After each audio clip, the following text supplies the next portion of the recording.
Hello guys, সবাইকে জানাই রামনবমীর শুভেচ্ছা। রামনবমীতে ঘুরতে বেরিয়ে পড়লাম। এটা হলো কালীবাড়ি। তো এখানে বাসন্তী পূজা হচ্ছিল, অনেক মানুষ, এখানে অনেক ভিড় ছিল। এটা হলো কালী মন্দির, এখানে সবাই ধূপকাঠি মোমবাতি জ্বালিয়ে দিচ্ছিল। এখানে নমস্কার দিয়ে বেরিয়ে পড়লাম। এখানে দেখি খিচুড়ি দেওয়া হচ্ছে, তো খিচুড়ি খেয়ে নিলাম। খাওয়া কমপ্লিট, এখন বেরিয়ে পড়লাম প্রিন্সিপালের বাড়িতে, আমাদের কলেজের।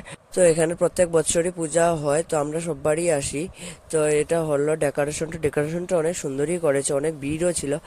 এখানে নমস্কার দিয়ে দিলাম, খিচুড়ি খেতে বসে পড়লাম ভাইতরের সঙ্গে। তো এখানে সবাইকে খিচুড়ি দেওয়া হয়ে গেছিল, কাঁঠালের তরকারি।